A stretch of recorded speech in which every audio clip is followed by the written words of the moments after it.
Sir good evening sir. 99 ప్రేక్షకులకు అలాగే panel సభ్యులందరూ కూడా నమస్కారం. సార్ అడవి దొంగ అని చెప్పేసి చాలా పెద్ద మాటలు మాట్లాడుతూ ఉన్నారు. ఈ 8 నెలల కాలంలో ఈ పార్టీ నాయకుడు ఈయన ఎక్కడున్నాడో కూడా ప్రజలకు కూడా తెలియనటువంటి పరిస్థితి నాగబాబు గారు. అలాగే పవన్ కళ్యాణ్ గారికి అటవీ శాఖ మంత్రిగా ఇచ్చినందువల్ల ప్రతి అడవి ప్రాంతానికి వెళ్ళి ఇక్కడ జగన్మోహన్ రెడ్డి గారు మన పిడుగురాళ్ళ దగ్గర మైనింగ్ సంబంధించిన దాంట్లో జగన్మోహన్ రెడ్డి గారు సరస్వతి భూముల్లో అటవీ భూమి ఉంది అంత తేలుస్తానని చెప్పేసి మాట్లాడినటువంటి పవన్ కళ్యాణ్ గారు అక్కడి నుంచి గుంటూరు దాటాడో లేదో ఎంఆర్ఓ గారు స్టేట్మెంట్ ఇచ్చారు. మొత్తం చెక్ చేశాం, జగన్మోహన్ రెడ్డి గారు 1 ఎకరా కూడా అటవీ భూమి తీసుకోలేదు అని చెప్పేసి. అలాగే సజ్జల రామకృష్ణారెడ్డి గారికి సంబంధించి అటవీ భూమి దోచేశారని చెప్పేసి 100 ఎకరాలు కడపలో దోచేశారని చెప్పేసి మొత్తుకున్నారు.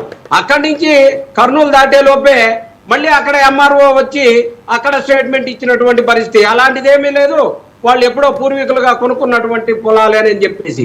మొన్న పెద్దిరెడ్డి రామచంద్రారెడ్డి గారికి సంబంధించి 75 ఎకరాలు వారు అటవీ భూములని దోచుకున్నారని చెప్పేసి మళ్ళీ ఇంకొక పాత పాట మొదలు పెట్టారు.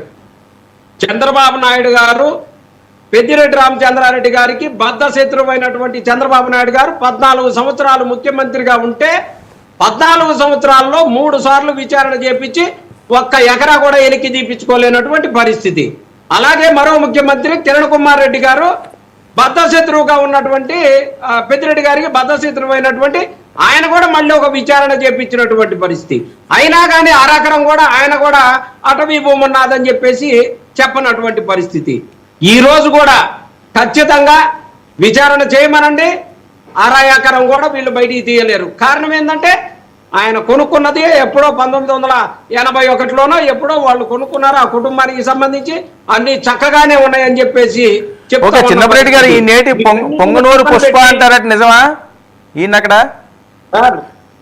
పుష్ప అంటారు, వాళ్ళు ఏదైనా మాట్లాడతారు సార్. పెద్దిరెడ్డి రామచంద్రారెడ్డి గారు ఆయన ఎంత మంచి మనిషి కాకపోతే ఇన్నిసార్లు ఓటమి ఎరగకుండా ఆయన ఎంతమంది ముఖ్యమంత్రులు మారినా కానీ ఆ ఎమ్మెల్యే గారిని మాత్రం ప్రజలు ఎన్నుకుంటా ఉన్నారంటే ఖచ్చితంగా ఆయన మంచివాడు కాబట్టే ఎన్నుకుంటా ఉన్న పరిస్థితి. అలాగే ఇందాక మిల్క్ సెంటర్లకు సంబంధించి మిల్క్ దాని గురించి పాల గురించి చెప్పారు సార్. ఈ రాష్ట్రంలో హెరిటేజ్ దోపిడీ సంఘం దోపిడీని ఉన్నటువంటి పరిస్థితుల్లో మోనోపోలీ చేస్తూ ఉండి ప్రజల దగ్గర నుంచి రేట్లు ఎక్కువ తీసుకుంటా ఉన్నారు. పాడి పరిశ్రమకి సంబంధించి రైతుల దగ్గర నుంచి విపరీతమైన తక్కువ రేటు కొంటున్నారని చెప్పేసి జగన్మోహన్ రెడ్డి గారు పాదయాత్రలో ఇచ్చిన హామీ మేరకు పాల రేట్లని పెంచుతాం, పాల లీటర్కి 5 రూపాయలు పెంచుతామని చెప్పేసి జగన్మోహన్ రెడ్డి గారు ఇచ్చి అమూల్ సంస్థను తీసుకొచ్చి 2019 నుంచి 2024 వరకు అమూల్ సెంటర్ ని గ్రామానికి పెట్టి రైతులకి అందించి పాల దిగుబడిని పెంచి జగన్మోహన్ రెడ్డి గారు ఇచ్చినటువంటి విషయాన్ని మర్చిపోవద్దు. పెద్దిరెడ్డి రామచంద్రారెడ్డి గారు రేట్లు డిసైడ్ చేయాలా, ప్రజల్లో పెట్టారు. జగన్మోహన్ రెడ్డి గారు రేటు లీటర్కి 5 రూపాయలు ఇస్తానంటే సంకనాకుంటా హెరిటేజ్ ప్లస్ సంఘం కూడా ప్రజలకి రైతులకి రేట్లు పెంచి చేసినటువంటి పరిస్థితిని మర్చిపోవద్దని చెప్పేసి చెప్తా ఉన్నాను. రాజీనామాలు చేయమంటున్నారు అసెంబ్లీకి కానీ వెళ్ళకపోతే రాజీనామాలకి ఏమైనా సిద్ధంగా ఉన్నారా?